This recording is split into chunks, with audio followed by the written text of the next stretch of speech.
na yung card. So, pwede ko pakita sa inyo kasi hindi naman kita yung credit card details, yung credit card number. Hello. For today's video, we're going to do an unboxing. Actually, hindi siya unboxing kasi hindi naman siya nakabox eh.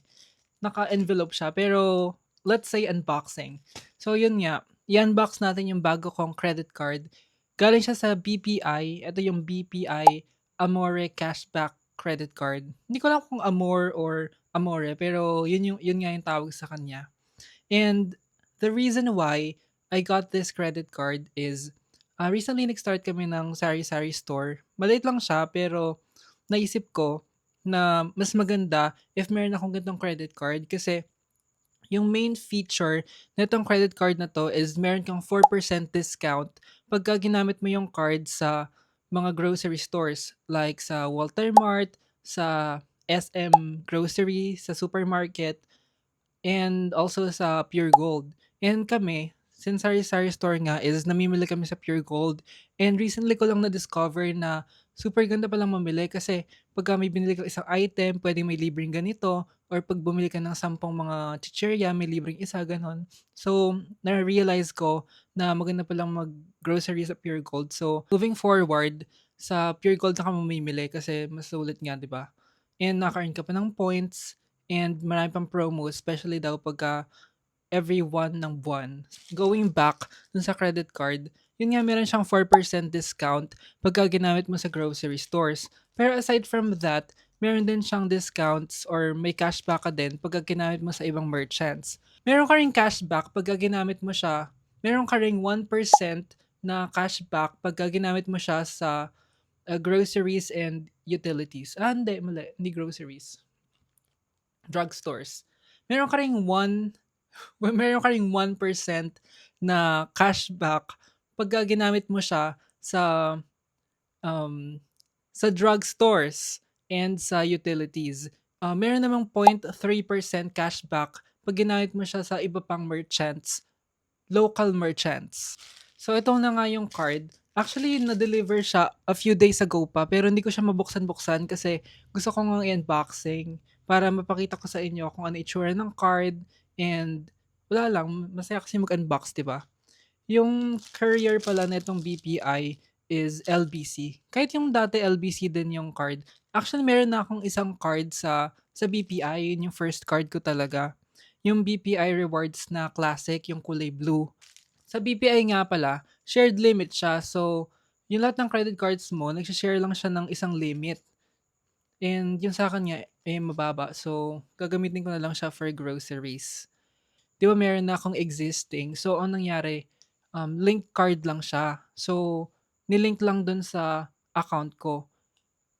Unique yung sa BPI kasi pagka may credit card ka sa kanila, meron kang customer number. So, yung customer number mo na yon, nag-iisa lang siya. Pero yung credit card number mo, iba-iba siya per card. So, ang nangyari lang, nilink lang yung card na to dun sa customer number na existing ko. Ayan, i-unbox na natin tong credit card para makita na natin siya.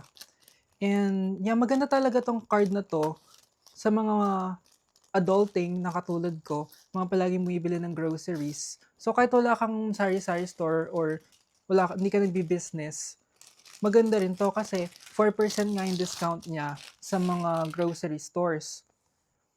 So for example, mag-spend ka ng around 30,000 pesos per month, makaka-discount ka ng 1,200. Imagine, di ba? 1,200 pera na yon. So, ang mangyayari, magiging credit siya dun sa account mo, so babawas dun sa bill na babayaran mo. Not sure lang ako kung how long before makredit yung rebate or yung cashback. Pero check ko na lang din. And ano pa ba sasabihin ko? Ayun. So, para sa akin pala, etong BPI Amore card, yung isa sa pinakamagandang cashback cards for groceries. Kasi yung ibang mga credit cards, meron kang minimum na kailangan mong bilhin sa ibang merchants para magkaroon ka ng malaking discount, makuha mo yung discount. For example, sa ibang mga cashback cards, for example, sa Union Bank, kailangan mag-spend ka ng gantong amount, for example 10,000 sa ibang mga merchants. Not sure lang ako kung 10,000 pero merong requirement. So pagka hindi mo na-reach yun, hindi mo makukuha yung mataas na rate ng cashback. Pero ito, wala kang requirement. Pagka bibili ka, ito lang ang dapat mong tandaan. Kailangan mag-spend ka ng minimum na 1,000. And 1,000 pesos din yung increment na para maka-earn ka ng cashback. For example, yung bill mo, 5,500. So pagka sinwipe mo lahat yon, yung 5,000 lang yung magkakaroon ng cashback. Yung 500 wala. So ganito ang technique na nakita ko lang din to online dun sa group na member ako, yung Kaskasan Buddies. Nakita ko dun na pagka gagamitin mo 'tong card na 'to, for example 5,500 nga ibabayaran mo, 5,000 lang yung kaskas mo dito, tapos yung the rest, ibang card na yung gamitin mo.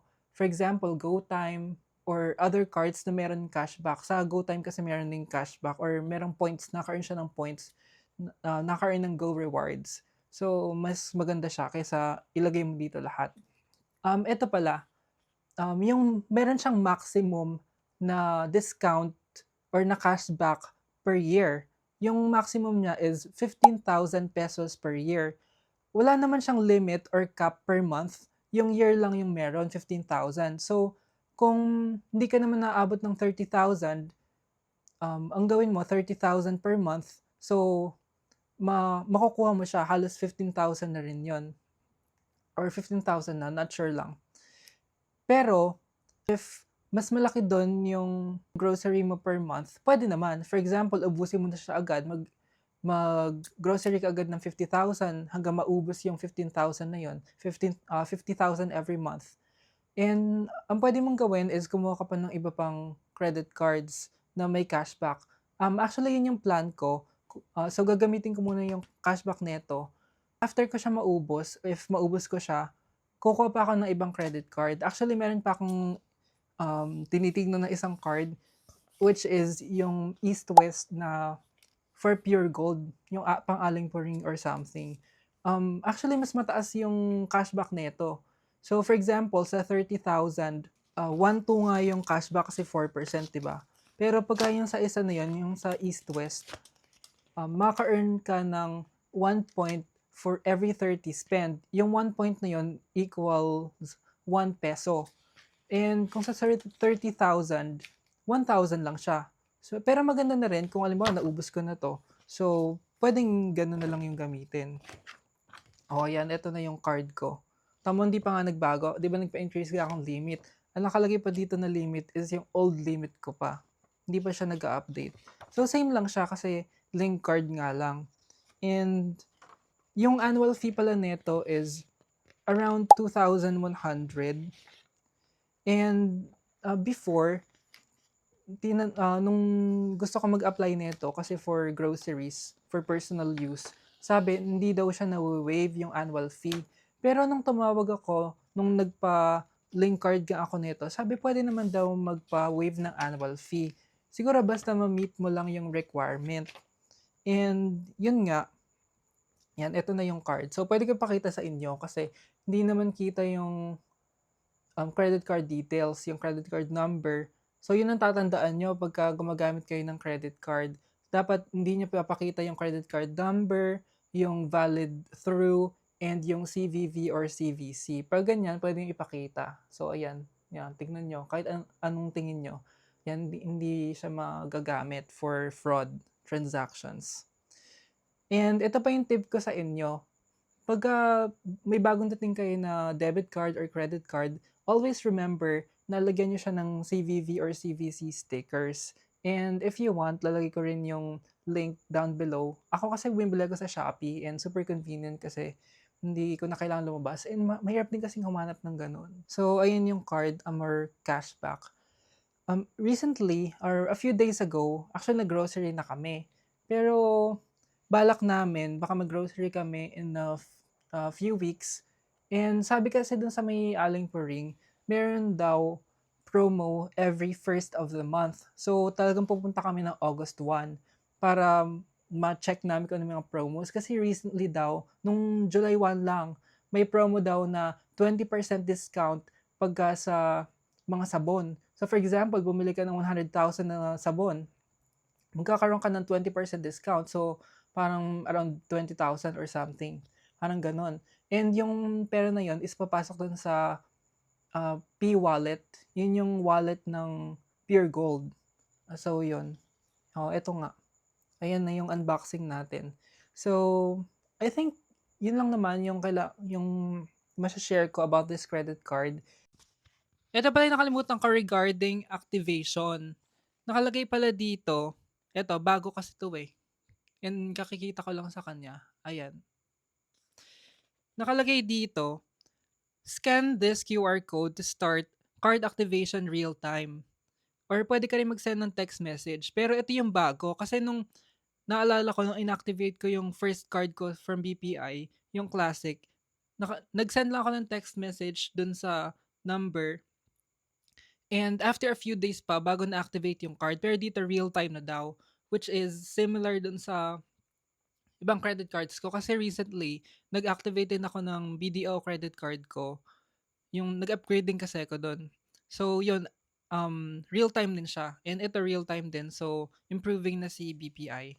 So, yun lang yung additional ko. Thank you. If meron kayong questions about credit cards in general or etong mismong credit card na to, just comment down below or message me. Actually, kagagawa ko lang ng Facebook page ko. Yung page ko is Nathaniel Friends. Meron din akong Instagram, Nathaniel_friends. Tapos 3 Z. And that's all for this video. Thank you for watching.